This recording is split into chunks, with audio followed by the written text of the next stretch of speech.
inside Jasper this Friday night. We are going to come back from this. Surveying the wildfire-ravaged ruins, the hit to the economy, and the road to rebuilding.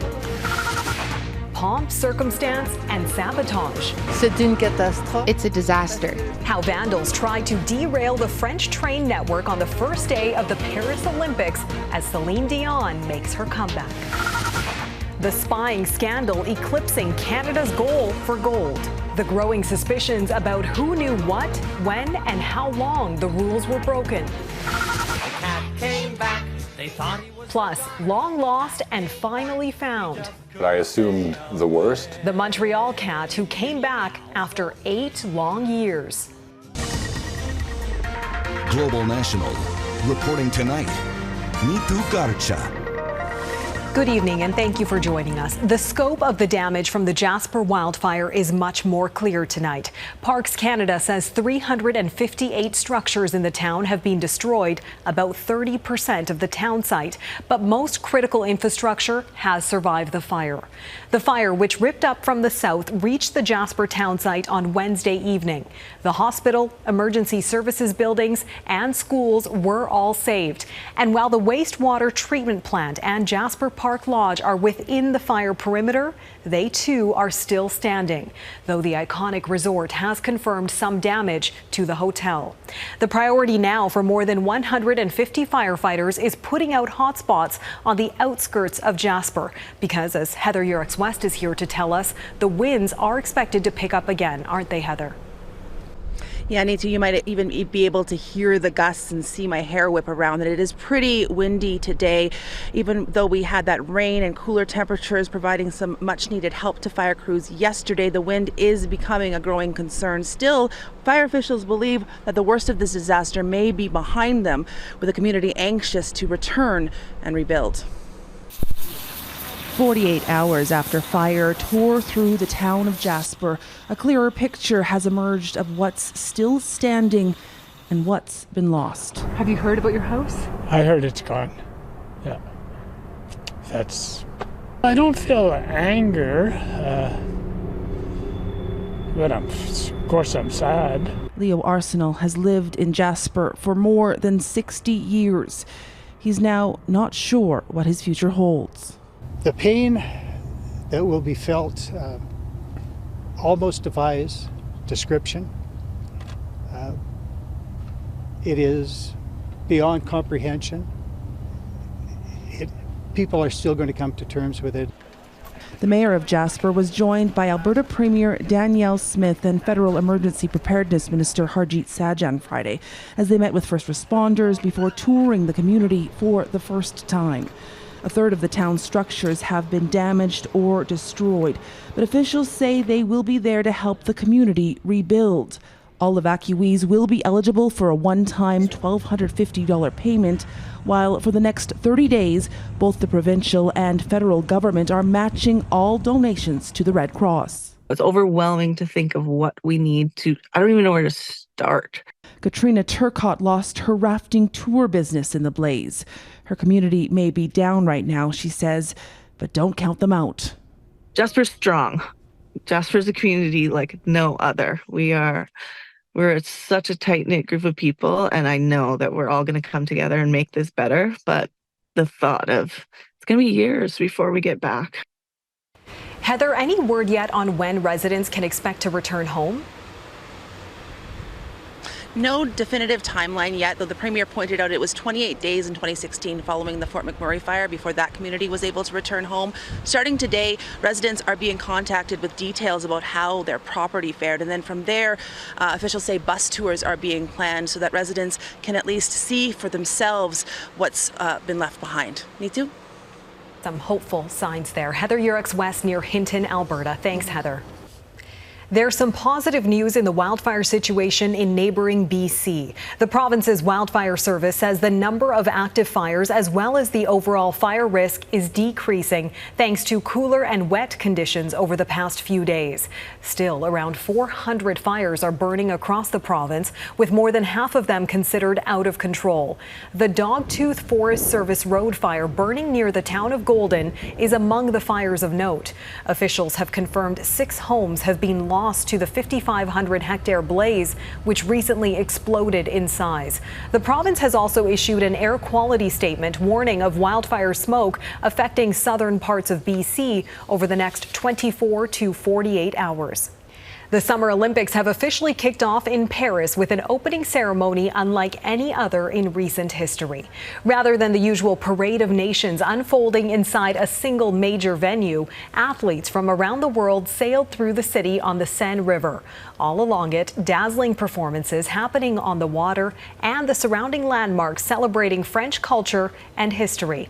And to top it all off, Canadian music legend Celine Dion was back in the spotlight to help close out the night. Our Europe Bureau Chief Crystal Goomansingh is in Paris covering the games for us. Crystal? Neithu, the promise was for a bold, unique opening ceremony, and that was delivered here in Paris tonight. French history was honored, Lady Gaga performed, and athletes from 5 continents safely floated down the Seine. Team Canada decked out in red, celebrating on the deck. The once-in-a-lifetime boat party kicked off the Summer Games led by weightlifting Olympian Maud Cheron and Andre de Grasse. Very, very excited for that. It's a huge honor, especially doing that alongside the legend Andre de Grasse. I received a big wave of love, and it's very nice to receive that prior to the games. The day was not without its stressors. Before dawn, explosive devices were set off along 3 national rail lines. Charred tracks resulted in 800,000 customers being impacted, with delays rippling through the UK and Germany. While the French transport minister described the incident as criminal sabotage, it's not known who's to blame. Authorities are prepared for many scenarios, with security forces lining the streets and stationed in public transport hubs. Getting anywhere near the opening ceremonies included passing through numerous screening points. Paris can do everything, so I think it's going to be perfect and really safe. Having the opening outdoors in the middle of the city added a new layer of risk. All other Summer Game opening ceremonies have been confined to stadiums. Paris 2024 organizers wanted something different, giving away tens of thousands of tickets through a public raffle. It's amazing. It's once in a life that you can be here, so we are really excited to participate. Oh, so you won the tickets. You were in the raffle. Yeah, the most exciting thing for me is just to be here and to feel, you know, this Olympic, this energy. Hello, Canada. We're looking forward to hosting Canada, the rest of the world, and we're looking forward to our city transforming for the next 2 weeks. And as athletes prepare to push their bodies, a Canadian star re-emerged. Celine Dion, who's been sidelined with stiff person syndrome, battled back to perform. Not even the pouring rain tonight could dampen the enthusiasm for that Canadian singer's performance. And who knows, maybe she will be a little bit of inspiration as all of those athletes, specifically the 315 accredited Canadian athletes, start competition tomorrow. Neithu? All right, Crystal Goomansingh in Paris. Thanks, Crystal. Canada's chance to shine on the opening day of the Games was dimmed by that scandal rocking Canada soccer. The head coach of the women's team, Bev Priestman, was sent home from the Paris Olympics late yesterday over allegations of spying on other teams with drones. Canada Soccer's CEO is calling out a systemic ethical shortcoming in the organization. And as Eric Sorensen tells us, the accusations may date back to before Canada's golden run at the Tokyo Olympics. Always exciting, the opening day of the Olympics. There's going to be more shakeout, I think, at the Olympics itself. But on Montreal Talk Radio, the news wasn't about going for gold, but uncovering a soccer scandal. A gold medal gained this way by cheating is not worth the damage of our reputation of a country. Evidence in France that Canada's women's soccer team used a drone to spy on New Zealand's practices before Canada defeated the Kiwis yesterday.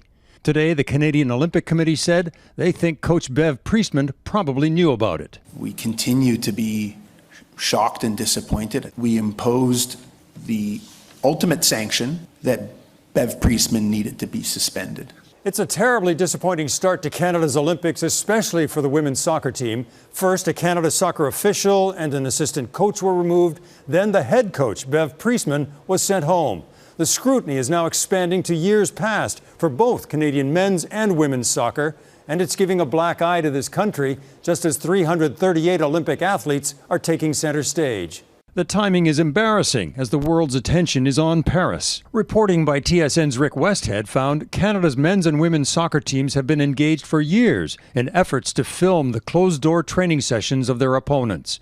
That includes their run to the women's gold medal in Tokyo 3 years ago. The more I learn about this specific matter, the more concerned I get about a potential long-term and, deeply embedded systemic culture of this type of thing. After making a key save to win that gold, netminder Stephanie Labbe is defending her play, posting, "No drone footage was watched. Do not confuse great goalkeeping with cheating." Former star Christine Sinclair wrote, "It's unfortunate that the players of our national team have had to play through condemnable actions by some of their staff." At a critical time, a sharp divide has developed between players and coaching staff, says this analyst. It's almost like they are playing for each other rather than being motivated by the coaching staff, because now there's this mistrust and feeling betrayed. Canada Soccer says a full investigation is needed because Canadians expect their country to play by the rules. Eric Sorensen, Global News, Toronto. Pressure is building to end the human suffering in Gaza. Now the prime ministers of Canada, Australia and New Zealand are urging Israel to secure a ceasefire and prevent the conflict from getting worse. Justin Trudeau, Anthony Albanese and Christopher Luxon have released a joint statement, saying in part the situation in Gaza is catastrophic. The human suffering is unacceptable and that it cannot continue. They're calling on Israel to respond to the International Court of Justice's ruling last week, which declared Israel's occupation of Palestinian territories illegal. The ruling says Israel should reverse its expansion of settlements in the West Bank and work towards a two-state solution. Israel's prime minister, in the meantime, is continuing his visit to the U.S. Today, Benjamin Netanyahu sat down with the former American President Donald Trump at Trump's Mar-a-Lago resort in Florida, where the focus was on the war in Gaza. Do you feel like after this trip, Mr. Prime Minister, we're any closer to a ceasefire deal? I hope so, but I think time will tell. Some families of Israeli hostages say Netanyahu doesn't want a deal with Hamas so he can keep the war in Gaza going and hold on to power. Netanyahu met with U.S. Vice President Kamala Harris yesterday. She told him that she will not be silent on the suffering in Gaza and that she's pushing for a ceasefire deal. Harris is also ramping up her race for the White House. And now the Democratic presidential candidate and frontrunner has received a ringing endorsement. Kamala. Hello. Hi. Hey there. We called to say Michelle and I couldn't be prouder to endorse you and to do everything we can to get you through this election and into the Oval Office. Oh my goodness. Michelle, Barack, this means so much to me. That was former U.S. President Barack Obama and former First Lady Michelle Obama officially backing Harris. With President Joe Biden dropping his re-election campaign, Harris has moved swiftly to secure support, further ensuring the Democrats will name her as their presidential nominee next month. The Supreme Court rules Canada and Ontario failed to honor a treaty signed more than 170 years ago. Coming up, what the decision will mean for two First Nations. First Nations leaders are celebrating a landmark ruling today. The Supreme Court has unanimously declared Canada and Ontario made a mockery of a treaty signed in 1850 with two groups of Northern Ontario First Nations. The First Nations ceded large portions of their territory in return for annual payments that were meant to increase over time, but that didn't happen. Our chief political correspondent David Aiken explains what the decision means for both of those groups. I'm standing here proud to finally see something going our way. The Red Rock Indian Band was one of dozens of Anishinaabe First Nations to sign the Robinson Treaty back in 1850. In that 1850 treaty, the Anishinaabe ceded more than 100,000 square kilometers in return for an annual per-person payment, a payment that the treaty specified would increase over time. But the last time the Crown increased that annual payment was $18.75. It has been stuck at $4 per person per year ever since. Supreme Court Justice Mohammed Jamal wrote Canada and Ontario had made a mockery of their treaty obligations. Okay, so good news. Very, very grateful to the Supreme Court of Canada. Even before Friday's ruling, the Anishinaabe communities north of Lake Huron, about 30,000 people from Sault Ste. Marie to Sudbury and North Bay, had already agreed to compensation of $10 billion. But the Anishinaabe on the north shore of Lake Superior have not settled.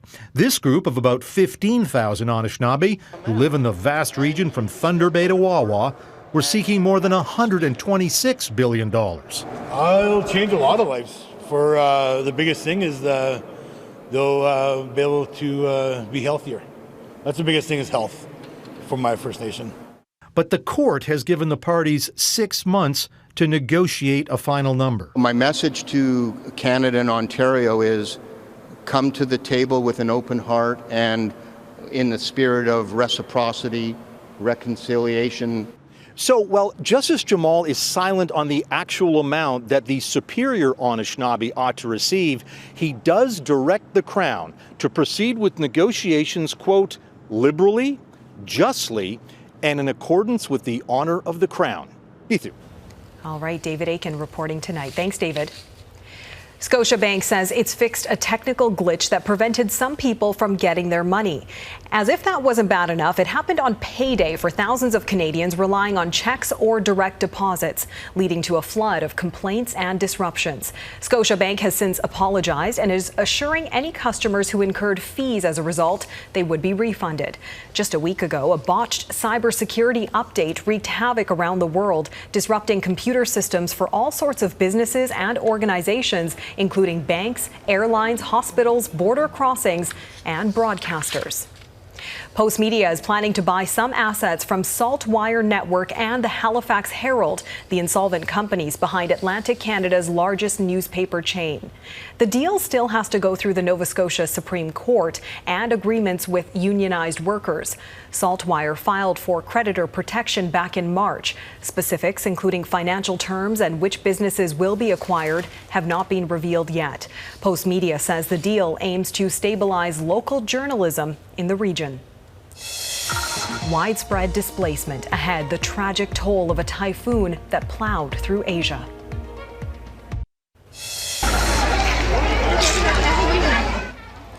Torrential rain has submerged streets as Typhoon Gaimi pummeled through eastern China today. It's now been downgraded to a tropical storm. About 300,000 people there have been displaced.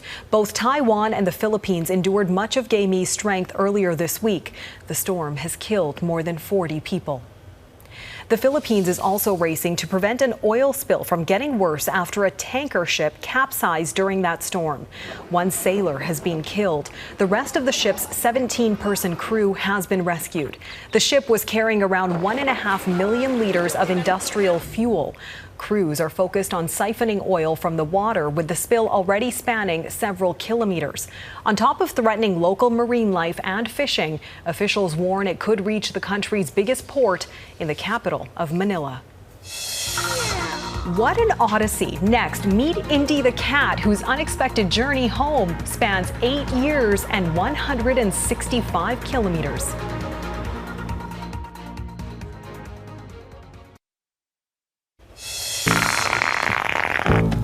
The cat came back the very next day. The cat came back.